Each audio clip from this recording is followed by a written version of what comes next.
All right, welcome to Tunesday Tuesday, number 71, brought to you by the Boston Chris Show, and I am your host, Boston Chris. 71 episodes of Tunesday Tuesday already is absolutely insane. Every single week we are live at 6 p.m. Central Time, and sometimes we have two, and we will be live at 8 p.m. Central Time as well. This week our featured artist is singer, songwriter, and Nashville recording artist Chaz Collins. Let me tell you a bit about him. Chaz Collins is a country music artist and Nashville recording artist known for powerful storytelling, raw emotion, and high energy performances. His songs capture life's most vivid moments, from the wild energy of a Saturday night to the ache of missing someone on the road. Rooted in the heart of country and southern rock, his music speaks to the emotions we all experience. Standing at 6'6", Chaz brings more than just presence to the stage. His sound blends deep country roots with an 80s rock influence, creating a bold and unique style. Each performance delivers familiar themes: love, loss, resilience, and hope, with powerhouse vocals and grit that fans across the U.S. connect with. Born in Belle Chasse, Louisiana, Chaz grew up facing constant change until his grandparents gave him a stable home. That moment shaped his future and helped forge the artist he is today. When Hurricane Katrina devastated New Orleans, Chaz lost everything. With $500 and the clothes on his back, he headed to Nashville to chase a dream, only to lose his mother, grandmother, and aunt within 4 years. Those personal losses added depth to his songwriting and gave his music a rare emotional authenticity.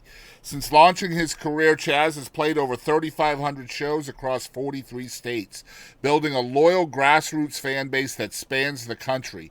From venues and festivals to cruises and city stages, his reputation as a touring country music artist is built on connection, passion, and hard work. When the COVID-19 pandemic hit, Chaz made a new home in Tampa Bay, Florida, where he continues to perform while recording new music in Nashville.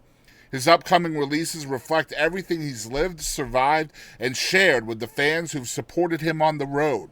Chaz's story is about overcoming adversity, finding purpose through music, and living each moment to its fullest. With every song, he proves that the heart of country music lies not just in the lyrics, but in the life behind them as well. And without further ado, guys, let me get into it with the one and the only. My dude is here right now. Here is Chaz Collins. Yep. That was frightening. Chaz, how you doing, man? Oh man. Hey, so it goes when you're live. You got to do That's what you right, got to man. do. That's right. We do this twice a week, so live is always fun. Um, Man, we're stoked to have you here. We're chatting about Chaz's brand new single. It's not brand new; it's been out for a minute, but it's called Slam Bam. And Yes, before we get into the single, I'd love to hear a little bit of your story. You grew up in New Orleans, right? I did actually, which I'm actually not too far from right now. We're up here for Mardi Gras.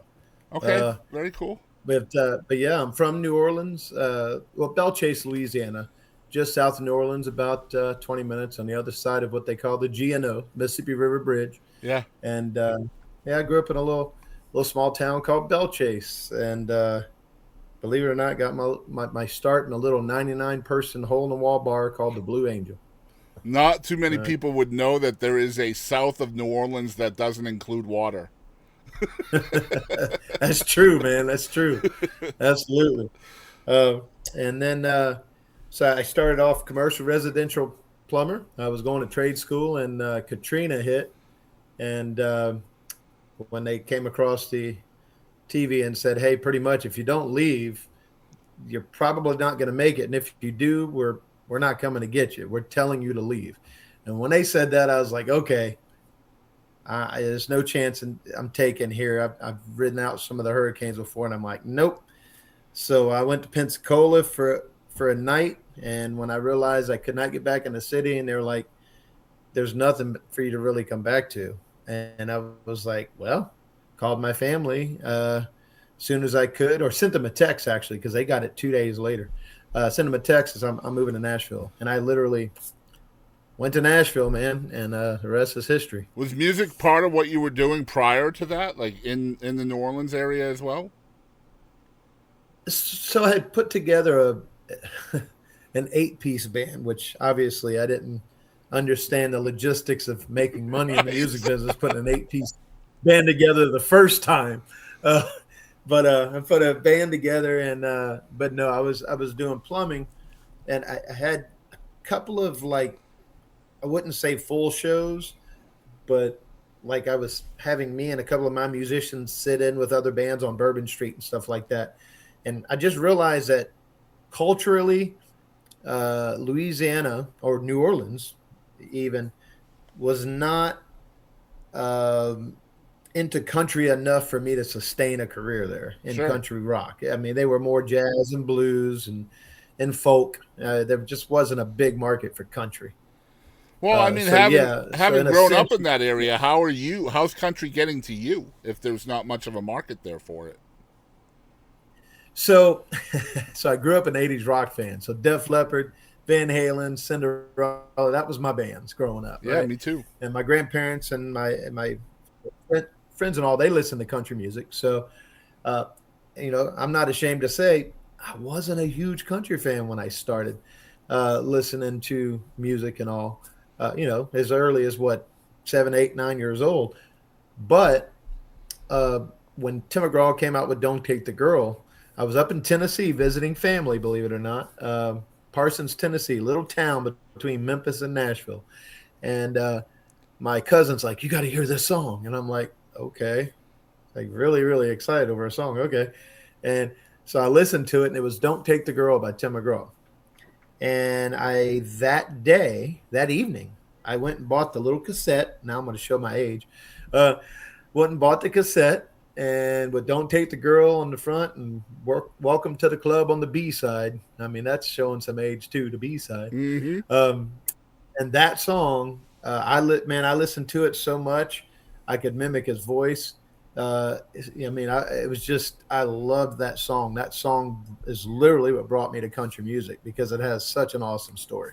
Yeah, that whole record was So that's, amazing. Not a moment too soon. Uh, oh yeah, yeah, another good song, which I never really hit like you would thought it would, yeah. but I'm it talking was about the whole okay, record but though. it That wasn't whole like, record was insanely good. Like oh yeah, the whole yeah, thing was amazing. Tim McGraw just showed yeah, up, right? Like he was exactly what music needed at the time. I think. 100%, yeah. So Well, essentially 100%. He was like that song kind of led you to head to Nashville at one point. Essentially, I mean that's where you started, where the love of country started from, huh? yes, yes. That's when it happened. Now, let me back up a minute here because before Katrina hit, uh, um,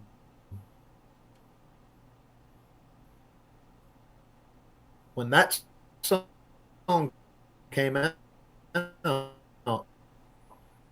obviously that was way before Katrina. And so when I went into and was selling them at karaoke shows, that's kind of how I got the start in country music. And I was like, man, I got something here. I'm building a fan base singing karaoke and cover songs. And then that's when I decided, let me put the band together. So that's kind of going back a little before that. Yeah, sure. So where's the inspiration to write coming from? If you're, you're doing the karaoke and the cover stuff and all of that, at some point in time, I mean, I'm assuming it's life Back then, yeah. experience, right?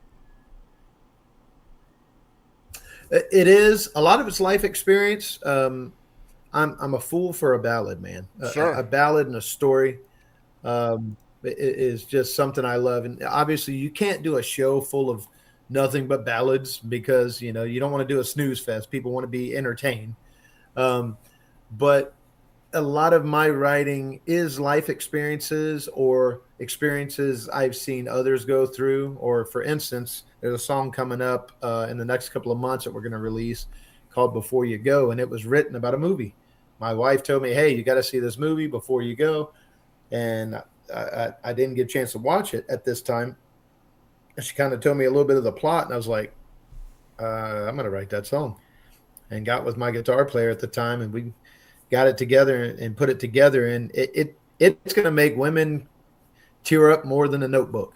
I mean, it's very much along those lines, but Yeah. a little bit more modern.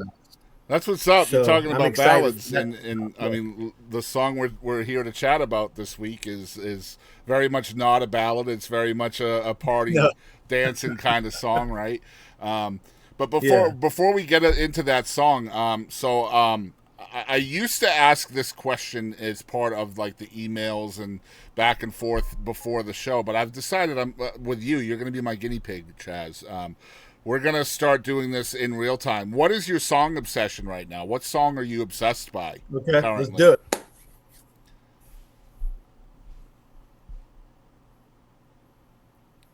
Start by what? What song are you obsessed with right now? Like by another artist? By another artist. Um, Ooh, that you know, believe it or not, the same one that I've always uh, been obsessed with is actually a Tim McGraw song. There's nothing out right now that I go and listen to over and over and over. But there is one song called You Don't Love Me Anymore that never became a hit.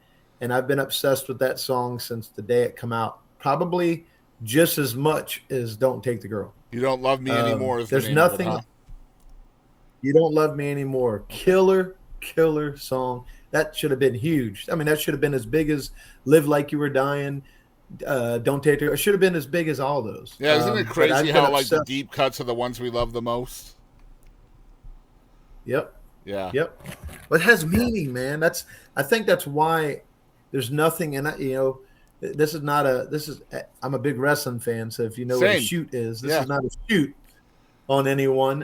It is, but it's just the fact that so much now it seems to be your bigger hits are, oh, it's got a good beat, but it doesn't really have a lot of meaning. I mean, there's a few out there, Luke Combs, Stapleton, they'll come out with some of that, but there's nothing now that just grabs you and goes, can you Yep. feel that? You know, Well, I mean, radio has always even been that way, though, right? Like radio, like mainstream radio, is always less um, vulnerable. I think at times, yes, right? You know? yeah. So that's why there's nothing nowadays. I mean, Jelly Roll's got a couple out that are they're good, but they're just Yeah. it's just not like the songs that I'm saying. Where That's they because just we grew up in the '90s, bro. Like that, we listened yeah, to '90s country, and there was a whole bunch of yeah, that in '90s country. You know, like songs that yes, really made you pay attention, made you feel, right? Like made you feel something. yes, exactly, man. Yeah. And so yeah. Now that's in the country world. Now there is a song I'm obsessed with in the rock world uh, that is also a ballad. Um, but it's again old school. It's Cinderella. Have you ever needed someone? No. Have you ever needed someone so bad? Which is Great Def Leppard. song, dude. Yep, yep. And then the Cinderella song, "Nobody's Fool." I Yeah. can play that over and over and over, and Nobody's I'm never fool, tired of it. nobody's I mean, come fool. on, dude, to do that. Yeah. I wish I had a voice to do some of that stuff he did, Right? man. Because it just boom, it Yeah, hits you Cinderella was underrated, man. Still to this big day. time, Holy crap, were they good? Yeah. All right, let's big time. talk. Let's talk Slam Bam, man. Yes. It's the new single. You're talking about something really vulnerable coming up as your next one before you go. So, what was the kind of the strategy behind sending this song out there, and how did the song come to be for you? On the Slam Bam we're talking about Sure. first? Yes, sir. Yeah. On Slam Bam, everybody loves a good party anthem. And that's when I kind of realized it was actually not going to be one of the cuts out of these 6 songs we did this last year, recorded this last year. It was not going to be that one. And a buddy of mine said, so I got this song that, you can, I've written it, but you can kind of rewrite it and make it yourself and all of that. And I listened to it and I'm like, oh my God. I'm like, this is a line dance song. Mm-hmm. This is a party ballad for anybody. Everybody's like, slam bam, I'm ready to party. Like that is the music business. That is the bar business. That is no matter what, DJ, club, like I just want to party and have a good time. And so I was like, I've got these ballads out. I've got some of these middle of the road, what would you call it? Mid tempo song and stuff. And I'm like, but I don't really have one that's going to be like, hey, let's just get out and party. Let's have a good time. And I'm kind of following the trend of what I just told you was it has a story to it. However, some people are really going to listen to the story, but most people are just going to go slam bam, I'm ready to party, and that's Yeah. all they're going to really hear. And I'm like, let's get on the bandwagon. You don't knock things that are working. You go, I can throw something out there that's going to catch. And this one started to catch. And then when we came out with the line dance, which we're just now starting to see some feedback from it and pushing it, I was like, okay, this one actually could this one could send us full commercial. It's possible. How important to you is it as an artist to kind of have both sides of that? You know, the up tempo, the ballads, the vulnerable, the party, like having a balance of both. And is it difficult to find the right balance as an artist? Now, musically, just for people that are listening to it in their car or at home, or at the gym or whatever, that part is easy on the music. When you're playing a show live, that's what's tough. If you're playing a place where you can play a bunch of covers with your originals, you're fine. Yeah. But if you're headlining a show, or you're opening for, a Luke Bryan or someone like that we've done in the past, when you're opening for someone like that, I can't go out there and play 4 out of 8 songs ballads. Right. You have to keep the people dancing. So then you need to take like Fishing in the Dark and make your own groove to it. Or we take some Alabama songs and make a medley out of it. So it's still an artistry thing. And we're not playing covers per se. We're playing songs that were released in our own way. So that's what you have to do that live. You have to put a show together like that. And I'm going to mention this guy real quick. It's Colin Ray. I absolutely love Colin Ray. However, unfortunately, a lot of people, when they go to his shows, he just has a lot of ballads. So it's hard. He's only got, Little Red Rodeo and maybe a couple of songs that can really get people grooving. But a lot of his stuff is very heartfelt ballads. And I think that's born in his vocals, right? He just had such an incredibly powerful and versatile voice for that kind of stuff, Yeah. So that is very hard for us. I can imagine. I love how you guys are kind of, especially you're kind of keeping an eye on how stuff looks and sounds live, and Right. keeping it from that standpoint, because I think that's lost on a lot of artists nowadays, right? Like, I don't think live is quite as important as getting things right in the studio for a lot of folks. That's right. It's and it's actually trying to get the live feel when you're in the studio. Sure. That's really hard to do unless you're bringing your entire band in and you're singing it with the band. And as you probably know, in the studio nowadays, when I do it, which I don't know if you know of Tommy Harden, he's a drummer for Alabama right now, but he's one that co-produced these last 6 songs. With Tommy, I love the fact that he brings the whole band in there. So they may be isolated in all their rooms, but they're playing it all live as I'm singing it. So you get that live feel. Whereas back in the day, bring in the guitar player. All right, we got him tracked. Okay, bring in the bass player. And it's like there's a lot of that happening now, and where people don't even sit in the same room. It's literally just emailing their stuff in from all over the world at times, Man, it's so cool to pick your brain about this stuff, man. I'm excited to show people the music. And Chaz, I appreciate you hanging out with us for a little while tonight. I know this is atypical time for interviews and stuff, so I appreciate you staying up a little later with us, and appreciate you hanging out for a minute. Absolutely, man. I just want to tell everybody to check out chazcollins.com. You want to connect with us there, all the socials. You can download our music, see our music videos right there on the website. Don't forget to jump on the email list. That's and all the socials are also at Chaz Collins Music as well, and that's CHAS. So you guys, whatever social media platform you're on, Chaz is located there. It's all uniform as well, so it's not like different on each platform. It's just Chaz Collins Music. ChazCollins.com is where you can find his tour. You can find his music there. He's got a merch shop, all kinds of cool stuff there. So make sure you're following along with the man who's actually taller than me, y'all. He's 6'6". I was like, man, I don't know if I can allow him on. I don't think we've ever had somebody taller than me on the show. So The only time I'm as tall as Trace Atkins, I think he's like 6'8", is when I have my boots and hat on. But the problem is he wears boots and hat too. So now he's or like what you do is you make him stand in a hole, Chaz. That's what you do. You make him stand in a hole. That's how you get away with that. Speed bump on the street. That's right. That's right. Man, I appreciate you hanging out with us tonight. We're going to get into music, and you have a good rest of your night. Thank you so much, man. Appreciate it. Look forward to this broadcast. All right, dude. You have a good one. You too. All right, guys. We're going to get into his song Obsession first, right? Because this is literally happening as we speak. You Don't Love Me Anymore by Tim McGraw. And I'm not sure I've heard this song. So let's check it out. It's from the Place in the Sun record, which I am familiar with. Here is You Don't Love Me Anymore. It is Chaz's pick of the week. Enjoy.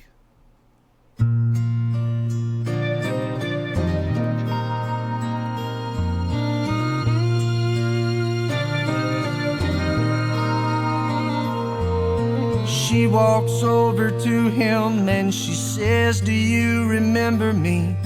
I think we might have met somewhere before.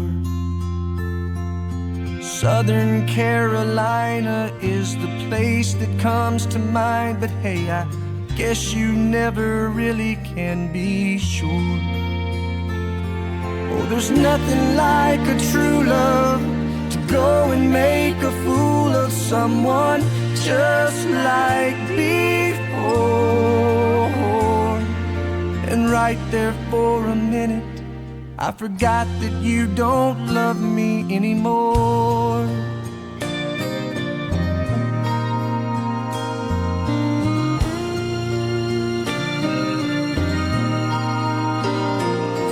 And an old familiar feeling wraps its arms around the moment, and he says, so many times I've tried to call.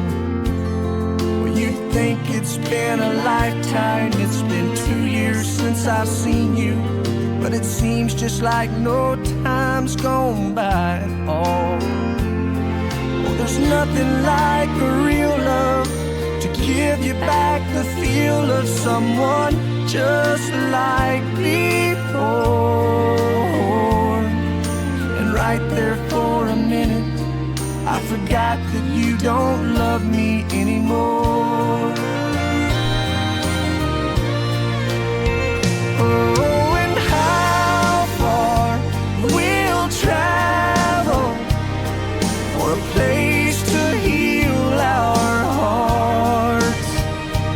We watched it unravel, so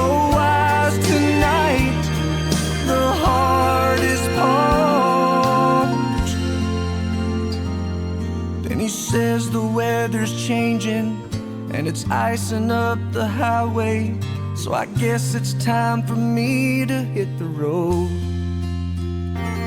So she says goodbye, and then before she knows what she is saying, she says, I wish you didn't have to go. Oh, there's nothing like a true love to go and make a fool of someone just like before. And right there for a minute, I forgot that you don't love me anymore.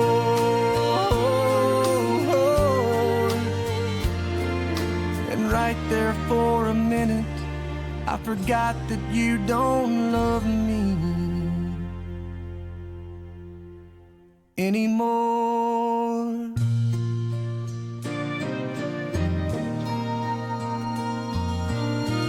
All right, the pick of the week from Chaz Collins is You Don't Love Me Anymore by Tim McGraw. And of course, our featured song of the week is the brand new single, the current single, the line dance single from Chaz Collins. Here is Slam Bam.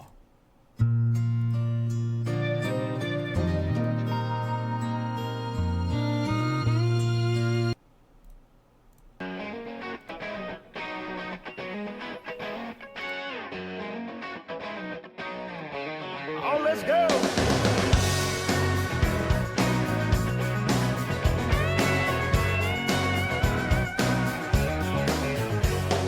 I woke up in the morning Already I'm feeling alright. Got an eager disposition. Gonna get a little ratty tonight. When I go to work and watch the clock, time rolls on by. Friday at 5, it's great to be alive. Gonna see my baby tonight. I turn up the radio.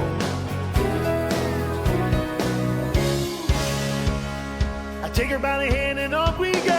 Slam bam, here I am. I'm ready to party. Slam bam, here I am. I'm ready to go. Slam bam, here I am. I'm ready to party. Slam bam, here I am. Baby, I'm ready to roll. Flying down the back roads, we roll the windows down. My baby riding shotgun, we cruise on into town. Headed for that honky-tonk, I see the neon lights. Friday night, it's great to be alive, just me and my baby tonight. I turn up the radio.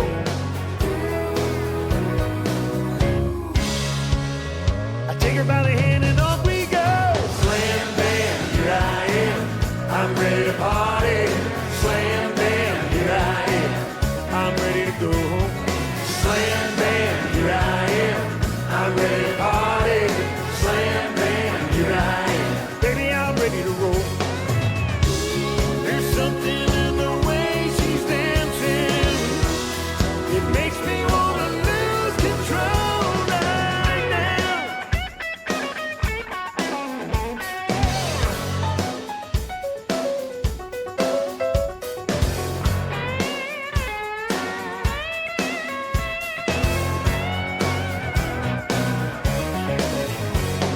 Slam bam, here I am.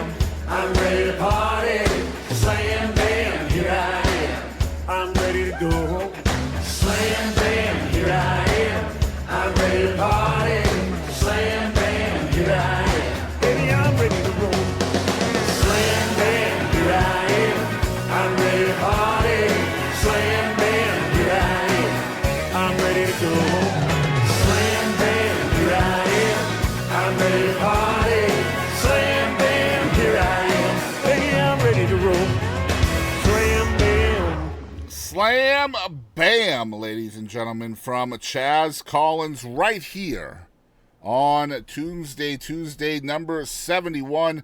Want to thank Chaz Collins for being my guest this week, as well as 2911 Media for supporting us so much and sending us artists to chat with and believing in what we do. I appreciate it from them as well. Guys, make sure you're streaming Slam Bam everywhere. Ask your clubs to play it when you get out there. Let's get that song flying out there, y'all. Follow along with Chaz Collins at chazcollins.com. The social medias are all at Chaz Collins Music, so follow along wherever you are mostly active.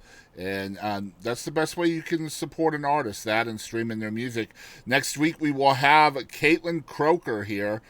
And also, my buddies from Kinfo will be here to talk about their brand new single, Hey Senorita, which I'm excited to chat with Jakey and Rico again. I haven't talked to them in a minute. So, y'all make sure you're checking us out every single Tuesday, 6 p.m., 8 p.m., 2 different shows every week. Some weeks it's just one, but it's usually 6 p.m., 8 p.m., and yeah, thanks for checking us out, and I will see you guys further on down the road. Thanks for hanging out.